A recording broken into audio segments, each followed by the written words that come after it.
Hi guys, everyone. Everything is good, but my BMW જોઈને મારું મન હાય હું કહું આ ડસ્ટર ને આ બધા માંગ્યા આગલા ભાઈ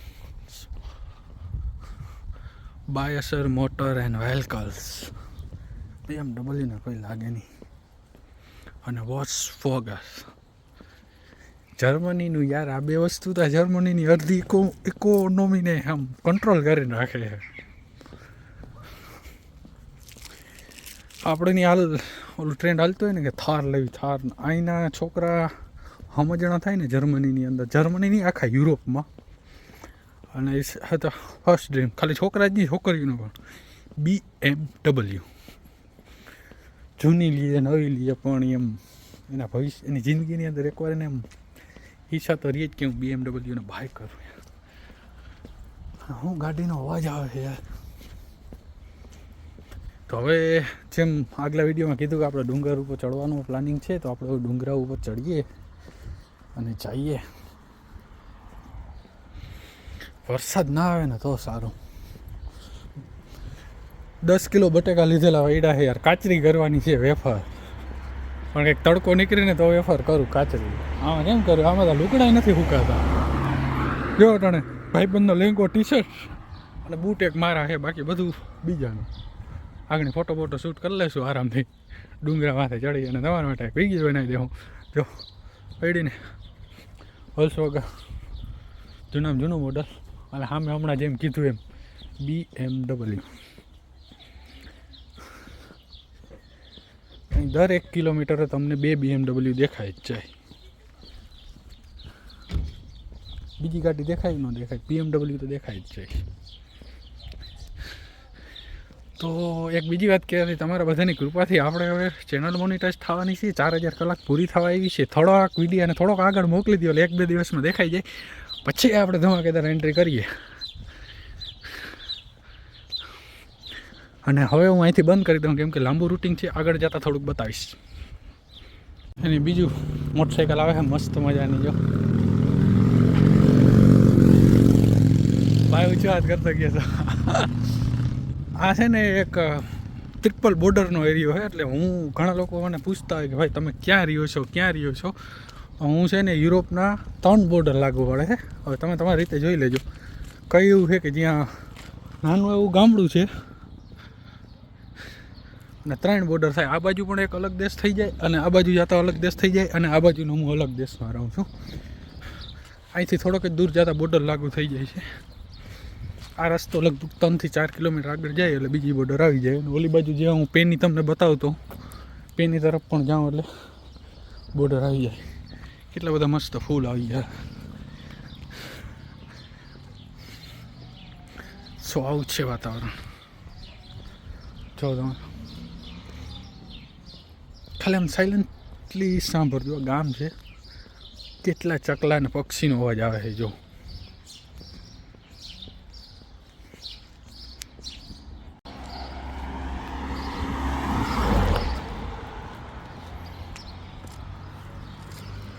હા સાવ શાંતિ એમ અને મજા જ આવી આમ કોઈ જાતની ઉપાધિ વગર.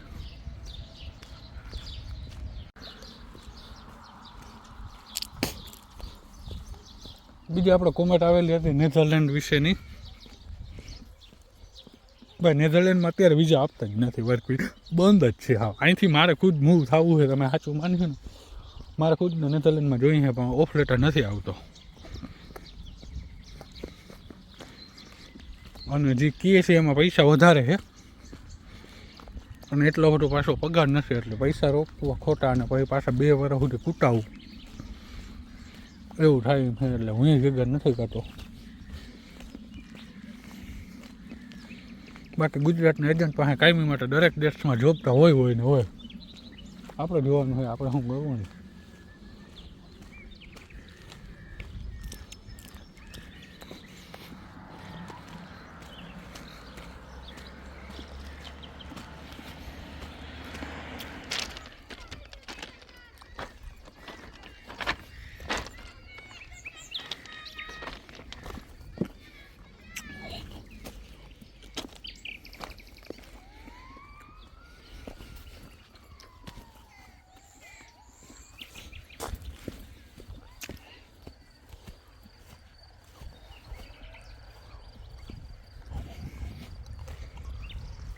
ફાઇનલી આપણે આવી ગયા અહીં ડુંગરા જોવા માટે.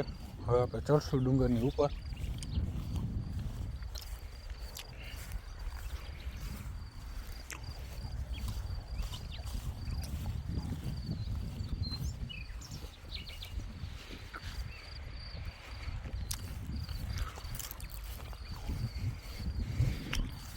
હા રાજભા ગદવીને દુહા સાથે 500 ભેહું હોય ને ભાઈ ભાઈ મોજે દરિયા થઈ પડ્યો ભલે ને રેઠી ચારે. આ કોઈ ફલાણો ઢીકડો ઓય તમને રોકે નહીં મારું ખડ હું કામ ખાઈ ગયા.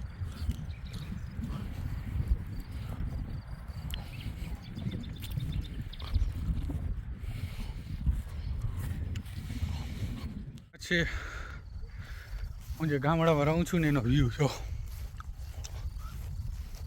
છે ને. બાકી હવે શું ઘટે જિંદગીમાં તમે કોમેન્ટ કરીને કહેજો. કાંઈ ન ઘટે ભાઈ. ખાલી મને વાહમાં એટલું જ લાગે કે અહીંથી ઇન્ડિયા આવવું હોય ને પ્લેનની ટિકિટ 70,000 થાય રિટર્ન. એ એક જ વહમી લાગે. બાકી જરાય કોઈ વસ્તુ વહમી નથી લાગતી.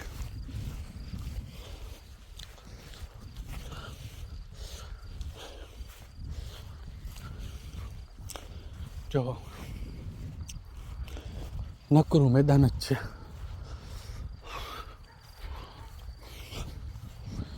આપણે ઓલી ટોચ ઉપર ચડવાનું થાય છે હવે.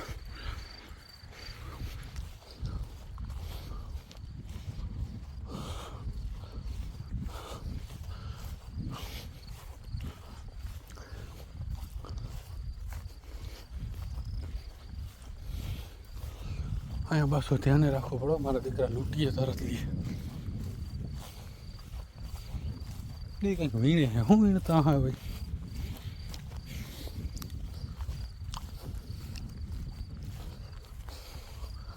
આપણે એને સામે જોવાનું થતું.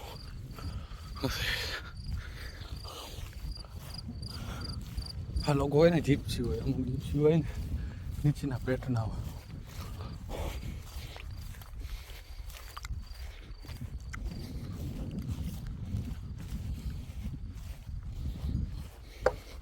આમાં કંઈક આવતું હોય એમાં. આ લોકોને વાઇન છે ને વનસ્પતિઓમાંથી કેટલી પ્રકારની બનાવે.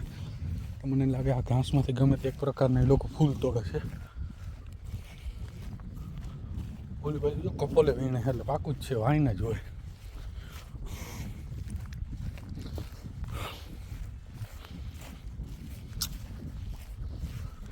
હો જી હોય આપણને શું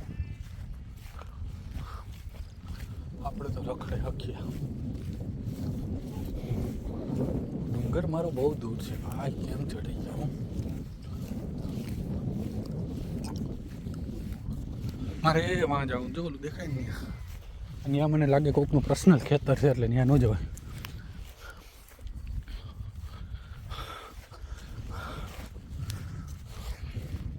તો મસ્ત મજાના મેદાનોમાં આપણે ઘૂમરા મારી લીધા છે ને તમે જોઈ શક્યા કે કેટલી મસ્ત મજાની હરિયાળી હતી. નહીકરી બાકાજીકી જિંદગીની અંદર આવા મજા જ આવે ને. હવે આપણે નામી 3 કલાક બેઠા ફોટોશૂટ કરી લીધું માઈગા લુગડામાં. અને હવે તમારો ભાઈ જાય છે ઘેર.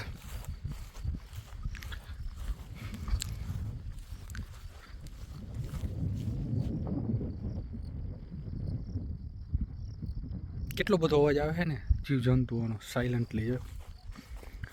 આ વસ્તુ હકીકત આ વસ્તુની જ છે યાર મજા નેચરલમાં.